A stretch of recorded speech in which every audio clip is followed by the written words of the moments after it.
কাজু বাদাম গাছ আর নারকেল গাছ বড় বড় মনোরম পরিবেশ। কিন্তু একটু ভয়ের বিষয় আছে, এখানে হাতির তাণ্ডব, পাগলা হাতির দল আছে।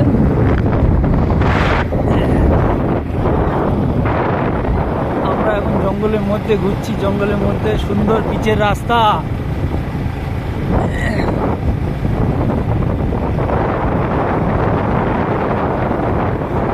আবার একটা রাস্তা আমরা চলেছি, দেখা যাক।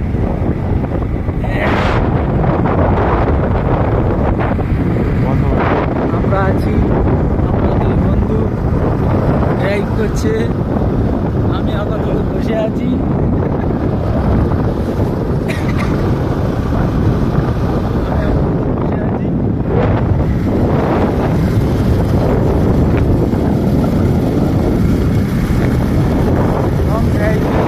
পার হয়েছি, আজকের দিন খুব একটা ঘুরবো না, এই জঙ্গলটা দর্শন করবো।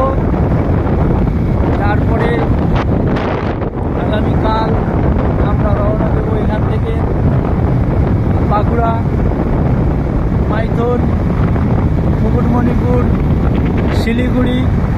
তারপরে চেষ্টা করব, ফারাক্কা নিয়ত আছে, যদি সম্ভব হয়। লোকালি পেয়েছি একটা, কিছুটা লোকালি আছে 4-5 ঘর এখানে জঙ্গলের মধ্যেখানে তারা বাস করে, খুব গরিব এলাকা।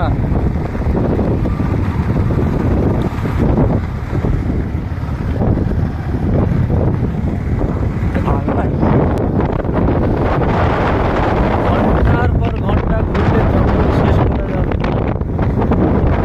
জঙ্গলটা অ্যাকচুয়ালি ব্রিটিশদের আমলে এখানে সেনাবাহিনীদের প্লেন ওঠানামার জায়গা ছিল। বর্তমানে ব্রিটিশরা চলে যাওয়ার পরে এলাকাটা জঙ্গলে পরিণত হয়ে গেছে। সুন্দর সুন্দর গাছ, যা আমরা যেসব জায়গায় না আসলে উপলব্ধি করতে পারবে না। প্রকৃতি সাহায্য,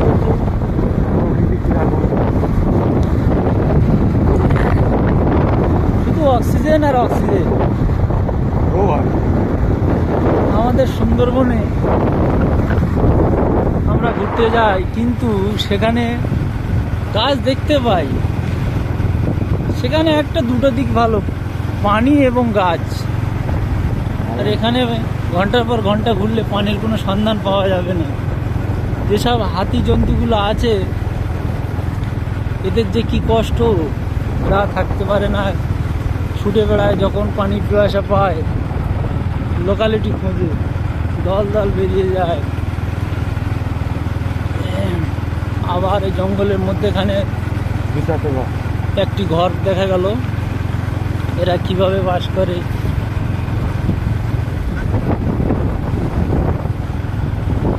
জঙ্গলের মধ্যে একটা ঘর, এখানে হাতির তাণ্ডব করে বলে খুব মজবুতপূর্ণ মাটির ঘর। দেখলে বোঝা যাবে যে এটা ইটের গাঁথনি, কিন্তু না, মাটির ঘর। কয়েকটা ঘর আছে এখানে, 5-7টি আমরা দেখতে পাচ্ছি।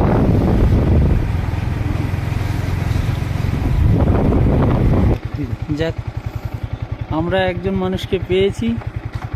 দাঁড়ান, ওখানে দাঁড়ান।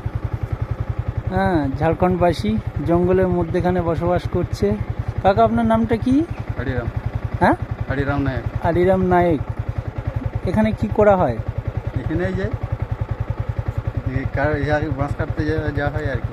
আচ্ছা, বাঁশ টাস কেটে, কাটকাটি কেটে জীবনযাপন করতে হয়, এতেই সংসার চলে যায়। আপনার ছেলে মেয়ে কটা? 3 লোক। 3 লোক, একটা ছেলে? 2টা ছেলে, একটা মেয়ে। আচ্ছা আচ্ছা, একটা মেয়ে। সবই একসাথে আছে? ছেলেদের বিয়ে হয়ে গেছে? 2জনের হয়েছে, একজনের হয়নি। যে ঝাড়খণ্ড সরকার দেখছে ভালো। ঠিক আছে, থ্যাংক ইউ। হ্যাঁ, ঠিক। ওইটা যাবে, ওইদিকে রাস্তা একটা আছে না, হ্যাঁ, ওইটা ঘুরে যাবে একটু। হ্যাঁ, ঠিক আছে। ওইটা যাই করে একটু ঘুরে যাবে দিয়ে। আমরা একজন ঝাড়খণ্ড নিবাসী, তার সাথে কথা বললাম, খুব ভালো লাগলো। তার পরিচয়টা তিনি দিলেন। যে আমরা কাঠ কেটে জীবনযাপন করি। এই দেখেন একজন মাসি কাঠ কাটছে, এভাবেই জীবনযাপন করতে হয়। চলুন আমরা আবার জঙ্গলের মধ্যে ঢুকছি, একদম জঙ্গলের গভীর জঙ্গলের মধ্যে, সুড়ঙ্গ রাস্তা, মাটির রাস্তা, যেখান থেকে গেলে ও বাবা একটা কুত্তা। দেখা যাক কোথায় গিয়ে পৌঁছাবো আমরা, এটা বুঝতে পারছি নি। থাকবে তো, হ্যাঁ লোকেশন তো নিশ্চয়ই পাবো। দেখা যাক, আমরা চলেছি গভীর জঙ্গলের মধ্যে। এর মধ্যে যদি আর আমাদের হাতি অ্যাটাক করে, আমাদের বাইক রেখে তো ছুটে পালানো ছাড়া আর কোনো রাস্তা নেই। বাইক ঘাড়ে করে হাতি চালাবে। এখন গভীর জঙ্গলের মধ্যে বাঁচবন, এটা বাবা।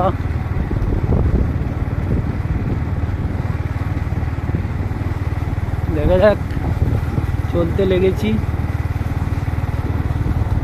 আমরা এই বাসভবনের মধ্যে দিয়েই, জঙ্গলের মধ্যে দিয়েই ঘুরতে থাকি, যাচ্ছি। লাস্ট পর্যন্ত পারবো তো, যদি লাস্ট পর্যন্ত জায়গা কিনারা পাবো তো, নিশ্চয়ই পাবো নাকি? হয়তো গাড়ি যাওয়ার রাস্তা আসবে।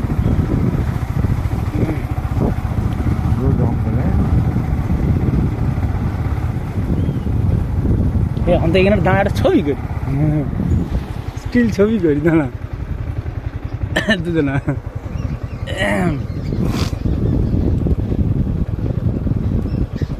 এই দাঁড়া দিয়ে হবে, লাভ দিয়ে হবে, হ্যাঁ ওখানটা। আচ্ছা এখানটা দাঁড়া, এখানটা দাঁড়া, জঙ্গলের মধ্যে একটা ছবি হবে। এই আমাদের গাড়ি, আমরা দুজনে বার হয়েছি। ছবিটা কালো লাগছে।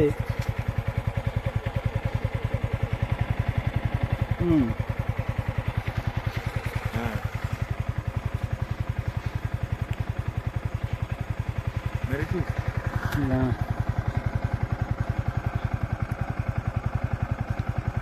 সোজা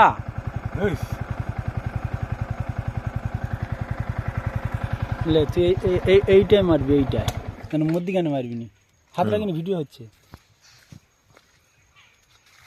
সোজা দাঁড়া, উঠে গেছে, আর কিছু করবি না, ভিডিও হচ্ছে, রানিং ভিডিও। এই পাইটা, হ্যাঁ ঠিক আছে, চলো চলো আবার আমরা আগাতে থাকি, যেতে শুরু করি। স্টপ করলাম। কত সুন্দর সুন্দর কাজু বাদাম, বাবারে কোটি কোটি গাছ।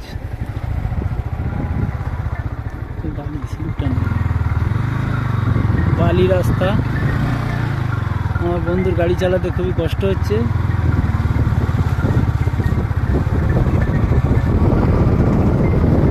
যদি কোনোদিন একটু হাট দুর্বল হলো, মানুষ যদি এর মধ্যে ঢোকে, আর এক পা যাবে তো 75 পা পিছিয়ে আসবে।